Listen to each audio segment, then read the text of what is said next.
சாஃப்டாக sponge cake எப்படி பண்ணுறதுன்னு பார்க்கலாம். 2 எக் எடுத்திருக்கேன். இது கூட 1 டீஸ்பூன் அளவுக்கு வெனிலா எசன்ஸ் ஆட் பண்ணி இந்த மாதிரி பீட் பண்ணுங்கள். நான் சொன்னதை ஸ்டெப் பை ஸ்டெப்பாக கரெக்டாக பண்ணிங்கன்னா உங்களுக்கும் சாஃப்டாகவே கண்டிப்பாக கிடைக்கும். எக்கு பீட் பண்ணும்போது இந்த மாதிரி பபிள்ஸ் வந்து ரைஸ் ஆகணும் நல்லா. அதுக்கப்புறம் தான் நீங்கள் சுகர் ஆட் பண்ணணும். சுகர் மொத்தமாக கொட்டி பீட் பண்ணாதீங்க, ஸ்ப்ளிட் பண்ணிக்கோங்க. எக்ஸாம்பிளுக்கு நான் 70 கிராம் எடுத்திருக்கேன். 3 டைம்ஸாக இதை ஸ்ப்ளிட் பண்ணி தான் பீட் பண்ணுறேன். ஒரு டைமும் நீங்கள் ஆட் பண்ணும்போது அந்த சுகர் நல்லா மெல்ட் ஆனதுக்கப்புறம் தான் நெக்ஸ்ட் நீங்கள் ஆட் பண்ணணும்.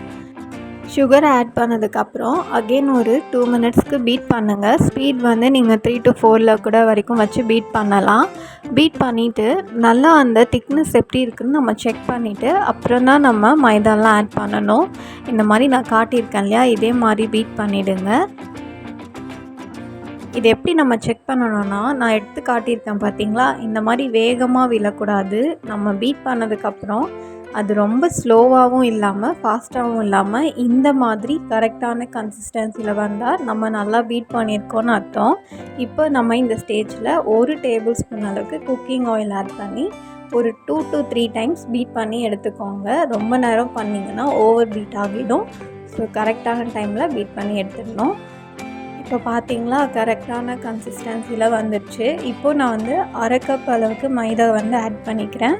இது கூட cocoa powder, baking powder, baking soda add பண்ணுறேன். இதுவுமே நீங்கள் 1 to 3 டைம்ஸாக ஸ்ப்ளிட் பண்ணி மிக்ஸ் பண்ணிக்கோங்க. இல்லை அப்படின்னா இந்த மாதிரி சிங்கிள் டைம் போட்டு மிக்ஸ் பண்ணுங்கள். ரொம்ப ஓவர் மிக்ஸ் பண்ணக்கூடாது. கொக்கோ பவுடர் ஆட் பண்ணும்போது சீக்கிரம் ஓவர் மிக்ஸ் ஆக சான்ஸ் இருக்குது. நான் காட்டியிருக்க மாதிரியே ஒரு 5 டைம்ஸ் கிட்ட மிக்ஸ் பண்ணிங்கன்னா போதும். ஏன்னா நம்ம நெக்ஸ்ட்டு லாஸ்ட்டு ஸ்டெப்பாக பால் வேறு ஆட் பண்ணி மிக்ஸ் பண்ணணும் இல்லையா, ஸோ ஓவர் மிக்ஸ் ஆக சான்ஸ் இருக்குது. இந்த மாதிரி 4 to 5 டைம்ஸ் மிக்ஸ் பண்ணதுக்கப்புறம் 2 டேபிள் ஸ்பூன் அளவுக்கு பால் ஆட் பண்ணியிருக்கேன். நான் அப்படியே ஃப்ரிட்ஜிலேருந்து எடுத்து யூஸ் பண்ணேன். நீங்கள் காய்ச்சின பால் கூட யூஸ் பண்ணிக்கலாம்.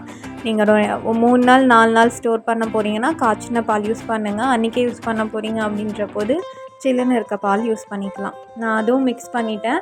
இப்போ ஒரு 6 inch டின்னை ஆல்ரெடி க்ரீஸ் பண்ணி வச்சுருந்ததில் இந்த பேட்டரை ஊற்றிட்டு 10 மினிட்ஸ் ப்ரீ ஹீட் பண்ண ஓடிஜியில் 15 மினிட்ஸ்க்கு பேக் பண்ணி எடுத்துக்கிறேன்.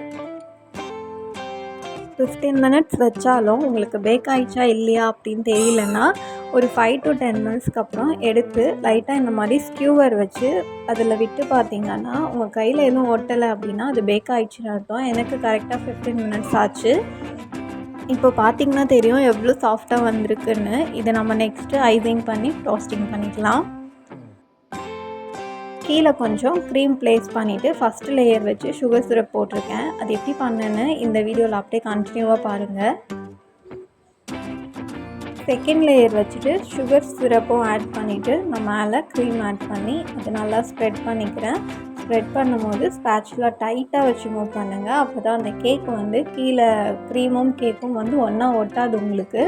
அதுக்கப்புறமா 3rd லேயர் வச்சுட்டு திருப்பி நீங்கள் சுகர் சிரப் ஊற்றிட்டு அதுக்கப்புறம் மேலே க்ரீம் போட்டுட்டு சைடில் க்ரம் கோட் பண்ணுங்கள். ஒரு 30 மினிட்ஸ் நீங்கள் ஃப்ரிட்ஜில் வச்சுட்டு கூட நீங்கள் அடுத்து மெயின் கோட் பண்ணிக்கோங்க. அப்போ ஈஸியாக வரும். நான் இன்றைக்கி அப்படியே தான் பண்ணியிருக்கேன். ஃப்ரிட்ஜில் வைக்காமல் டைரெக்டாகவே மெயின் கோட் பண்ணிட்டேன். இதெல்லாம் உங்களுக்கு டவுட் இருக்குது, எப்படி ஐசிங் பண்ணுறது, எப்படி ஃப்ராஸ்டிங் பண்ணுறது அப்படின்னா நீங்கள் இதெல்லாம் கமெண்ட் பண்ணுங்கள். நான் கண்டிப்பாக அதுக்கு ஒரு வீடியோ அப்லோட் பண்ணுறேன். விப்பிங் க்ரீம் எப்படி பீட் பண்ணுறதுன்னு ஷார்ட்ஸில் போட்டிருக்கேன், அதுவும் செக் பண்ணிக்கோங்க.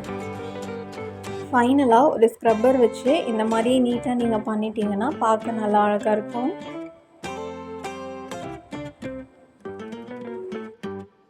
ஃபைனலாக இந்த கேக்கோட லுக்குக்கு நான் சாக்லேட் மெல்ட் பண்ணி ஊற்றிட்டு அதுக்கு மேலே விப்பிங் க்ரீம் வச்சு டிசைன் பண்ணியிருந்தேன். இப்படி தான் இருந்துச்சு.